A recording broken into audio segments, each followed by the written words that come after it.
In just 2 hours, I made $48,580 trading meme coins. And the crazy part, it wasn't luck because the whole thing was done live. On top of that, I've made over $1 million trading crypto. In this video, I'll show you everything that went on during the trades, from the drawdowns to the profits, all live, so pay attention. Oh shit, what is this? Signum Bank. Why is this getting volume? Did I get filled? Yep, I got filled. Time to DD. What is this?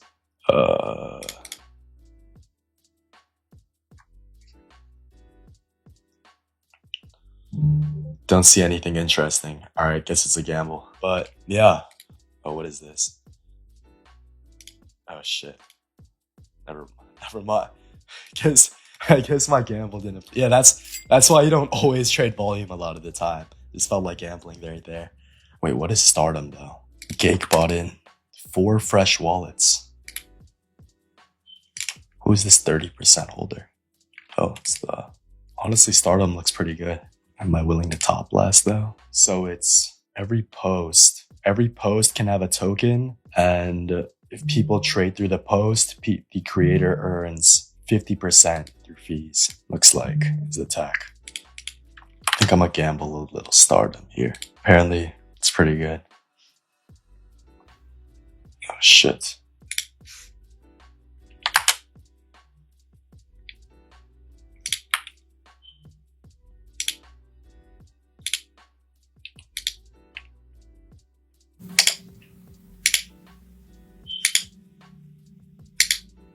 Up 20 soul right here. If anyone tailed, 25. Oh shit, they locked the supply.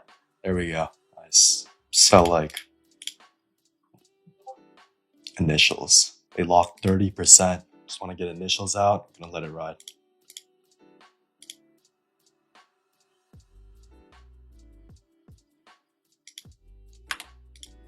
There we go. All right. Initials out. About like 25 soul in. Gonna see what this does. Okay, so apparently it was built on another project. Now, is that bullish or...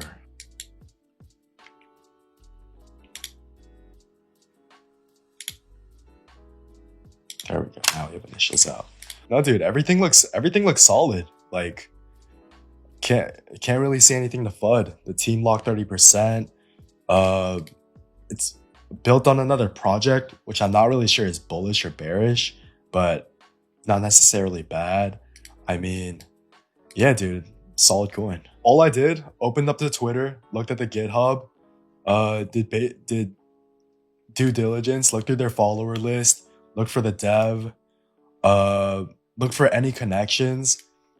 And honestly, when I saw it nuking like that, I didn't really see a real like catalyst behind it. Because the thing about these AI coins is they shake out so hard. So even when I saw it at like 2-3 mil, I didn't top last because I was expecting a shakeout, something like that, and it came through. And the big thing about this was the dev didn't sell even after it nuked like that, and I didn't really see anything that was fuddable, honestly. So took that as I mean, you saw me.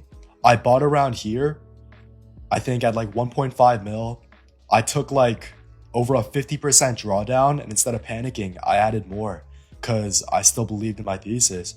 I mean, the tech is solid. It's like the creator earns a portion of whatever coin their post is linked to. So the tech is solid. The dev didn't sell. I'm seeing decent things on the GitHub. There's just nothing you can FUD about it. So honestly saw it as a buying opportunity. Ate like the 60-70% drawdown, added more, and now we're up almost 10K.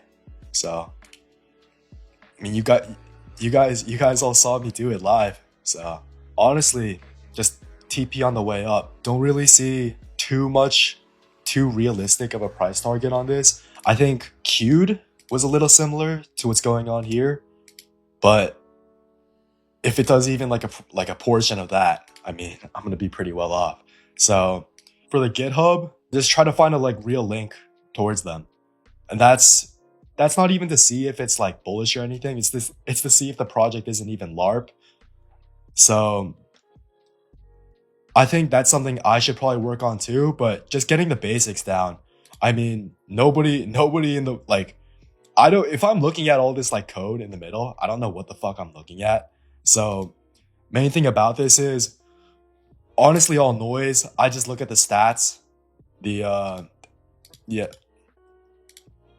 commendations, just anything you see like a star there, it's like an award kind of. And you see like let me see. I mean, something I try to like not do is like look at the tech too much. I think as long as you see, unless it's like something super innovative, I just try to find like stuff I can understand in whatever AI project there is. So that's looking at the followers, looking at any possible connections between whatever they have up, the GitHub, and the people involved. I'm going to be looking for the dev. I'm going to be looking for like notable followers, trying to look for the dev. I'm going to be looking for, is the dev still holding? Which is like, I mean, you can see it on the chart right there. Because the thing about this is nobody's really going to be using the tech in the future. Like all this like tech in crypto, it's just to look fancy when you read it. I don't think anybody's actually going to be using this in like 5-10 years from now. So it really doesn't matter how innovative the tech is. It's just whatever, like crypto's an attention game. So whatever about it is going to get attention. And also like a 30% lock is like huge. So if you, let's say you missed that like part where I was accumulating and it dipped back down into like that 800K range, I think that would have been a good entry, especially on a coin with nothing to FUD and a 30% lock, which is like a shit ton of supply. Even in regards to AI, like honestly, I could, like nobody's perfect. Honestly, I could get a lot better at AI trenching too. I've taken a couple losses. I've taken some pretty big losses as well, but it'll really come with experience, bro. Dude, nothing's realized yet. Don't want to jinx it just now. Actually, you know what? No, just for that. No, you know what? Let me sell 10 soul right there. Okay, no, that was a little bit too far. A little bit too far, bro. Yeah. No. None of that in here. Let me just sell 10 soul to be safe. Especially for like these AI coins and all this new shit we're seeing, where it's so hard to really locate like a top. Because even in crypto's just such a volatile market alone, even on like any other coin, it's going to be so hard to read tops and bottoms. And averaging out at different points, especially if you know the coin is going to survive for like a decent amount of time, and you have like a time frame where you're going to be able to get money out, averaging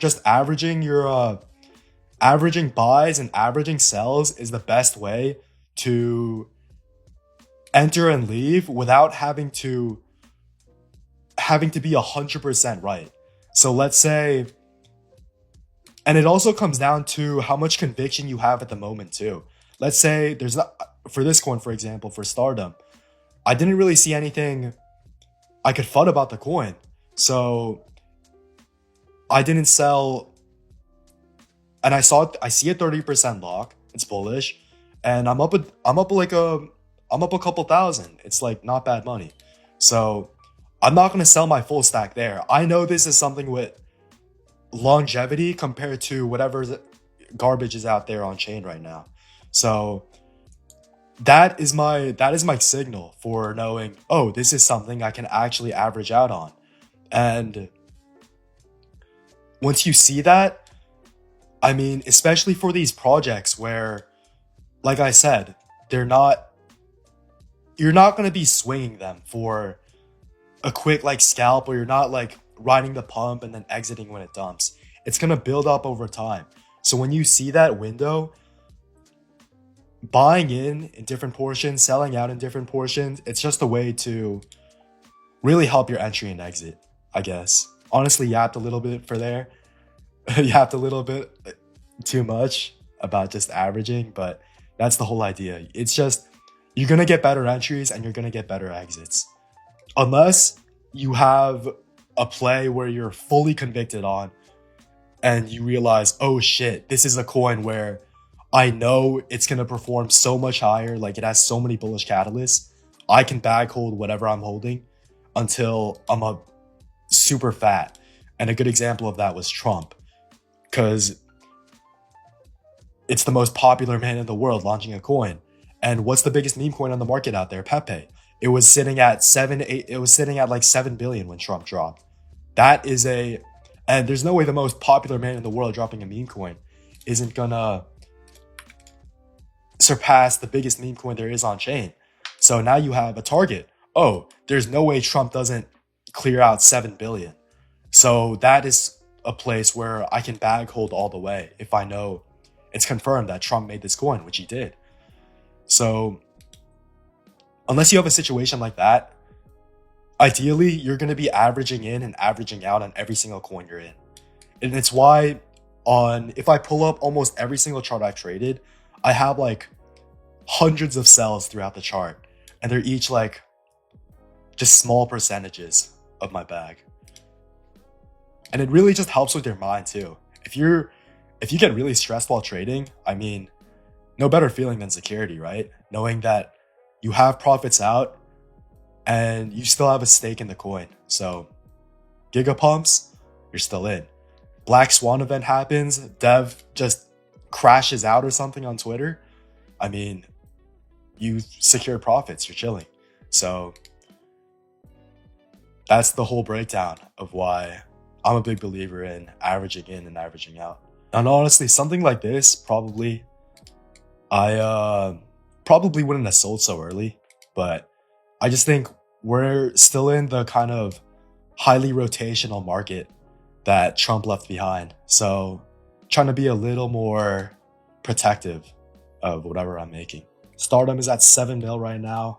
Oh my God.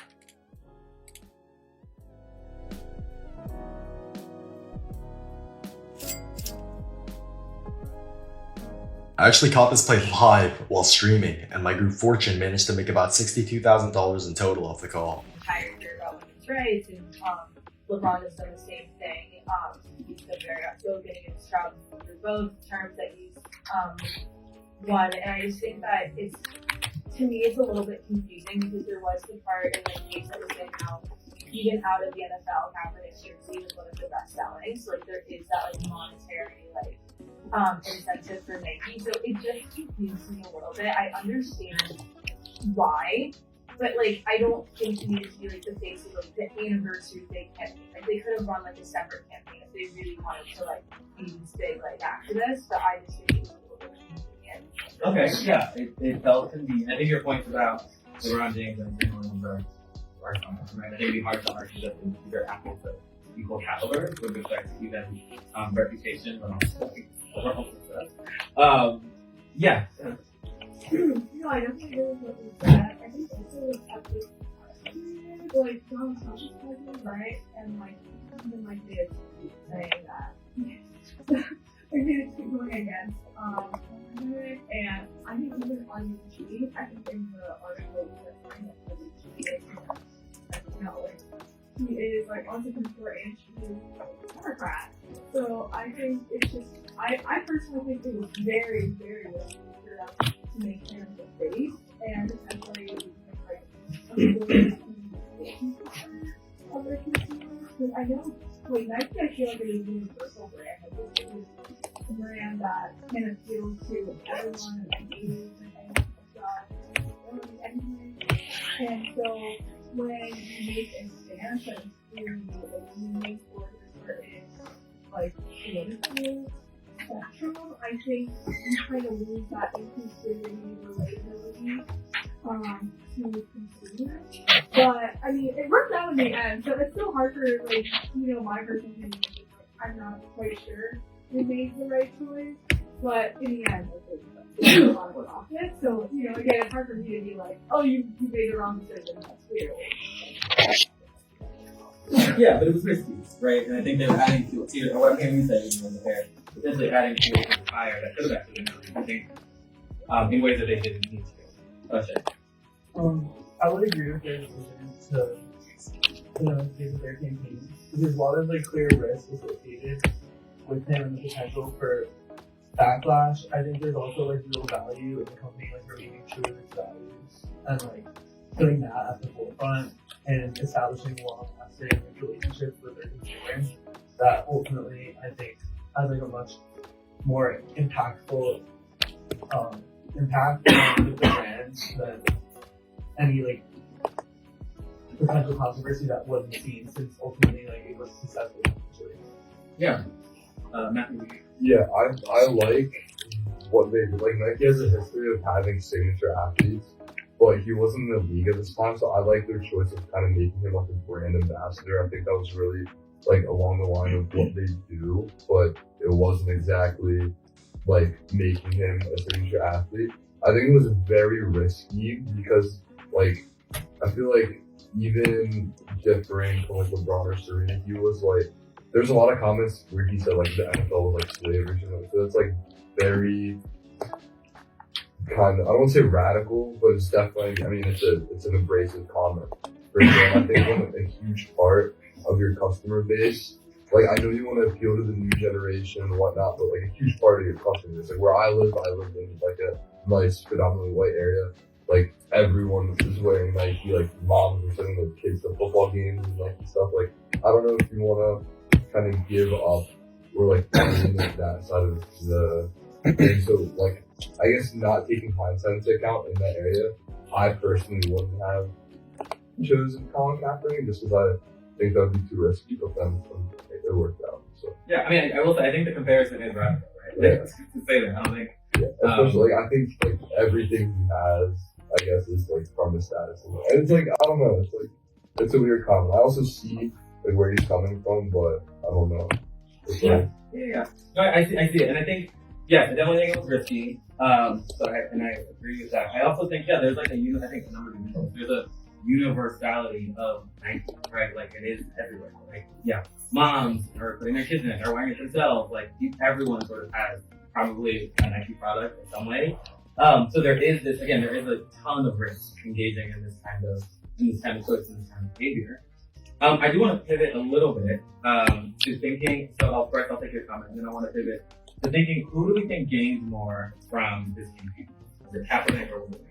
So Bryce, I'll take your comment. Well, I mean, I can answer this too. Like, I think I wrote about, I think it was Nike, because, you know, Kaepernick had kind of, you know, he had made his mark, like he had, like, taken the knee and he had etched himself in the black movement, you know, years ago. And then, but Nike kind of like scooped him up, and I don't want to use the word use, but from like a business standpoint, they used him to, you know, to display this corporate social responsibility, and it ended up being a big hit. But let's say it wasn't. This kind of goes back to what I was going to say before. Like, as we were talking about, like Nike is like an international presence. Like it's one of the biggest brands in the world.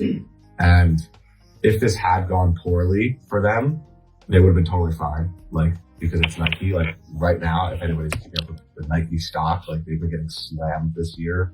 It's down a lot. It looks terrible on the graph, but like, and it's still Nike. Like it's one of these like huge Goliath brands that like needs to like, they'll never go away unless they voluntarily get bought out. So like if this had gone poorly financially and fiscally, it would have been fine for them. So I think that they risked very little, and they ended up, you know, gained a lot. Right?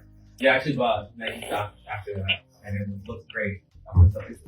Sorry. Very sad. No, I didn't buy that. But again, I think to your point though, I look at it, I'm like, oh yeah, it'll come back to work. Like it'll regress. It will. Eventually. 100%. Again, it's Nike. It's right? Nike. Like it's, you know, they've been around forever. Yeah. You know, they do well typically. Like I think they'll be fine.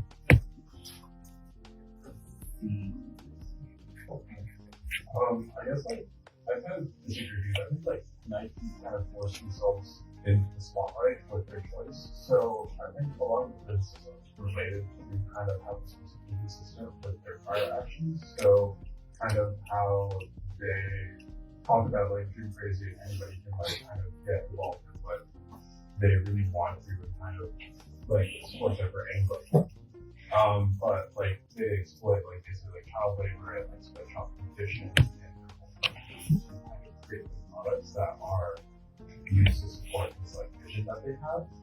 And so that in itself, like although it paid off like financially, I think we talked about how like their market share like increased after it. It did like highlight kind of the whole of inconsistencies in their like business model that they have that wouldn't be so apparent without kind of the stance they have right now. Yeah, so they made this public declaration, and then people are like looking under the hood a little bit, saying, "Okay, actually, wait, like you're wearing this as a badge of honor. You know, this supporting social justice, endorsing Colin Kaepernick. But there's all these other things that are inconsistent with that approach, which I think, would not probably have been on display in the same way. Definitely wouldn't have been relevant in the case had they not taken such a public approach and supported someone so I won't say radical, but controversial. I think tying into that, a huge thing of answering both of the questions is realistically the execs at Nike and the people making these decisions, they don't care, like, at all. They're just gonna do whatever's gonna make them the most money. Like, they run the numbers, they look at their consumer base, they look at the demographics. Okay, this decision is gonna make us the most money, so let's do it. So, obviously Nike stands to gain more. And Kaepernick, because it's all calculated.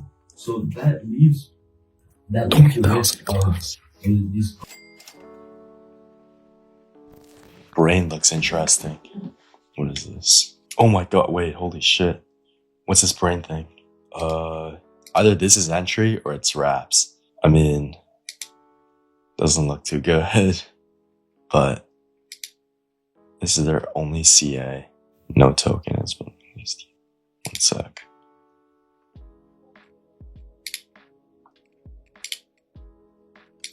Put like 10.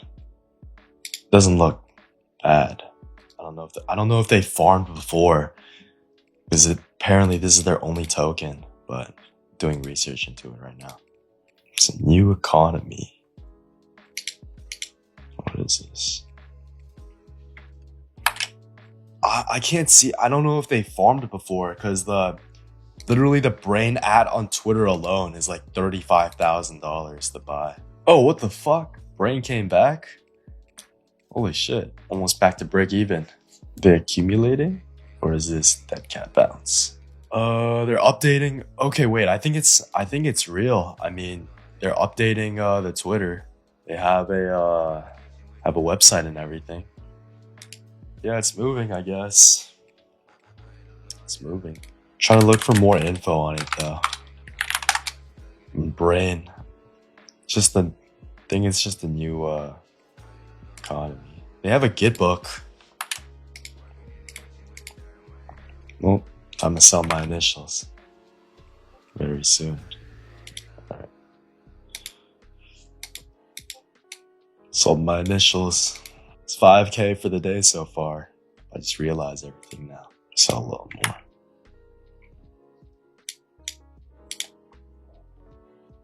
Oh my god. God candle.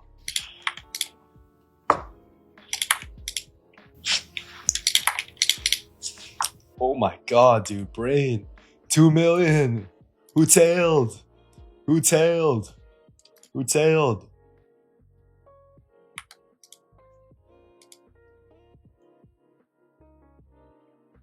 It's 10K. I was betting on Brain being like having actual tech instead of just being a username farm. Paid off. I think my only trigger, like the only way I was able to sense that was because Dev is still in. Like Dev didn't sell. Oh fuck, I bought by accident. Oh shit. Let me Brain? Yeah, dude, this has some crazy potential, bro. 35K username, whole ecosystem around their tech, collab with Hello Moon. And they said they have a Git book. And I think They said somewhere, if I go to, yeah, and this is going to be the only token for their ecosystem. So pretty fucking bullish, bro. Because anybody who bid this range is up fucking fat. I top lasted like 10 at like 600k, and then it dumped, and then yeah, and I added more.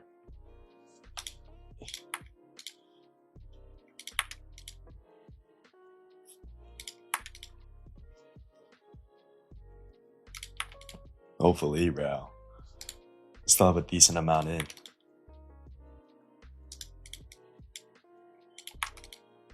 $6 mil, dude. Maybe might be right. Oh my god, bro. Oh my god, bro.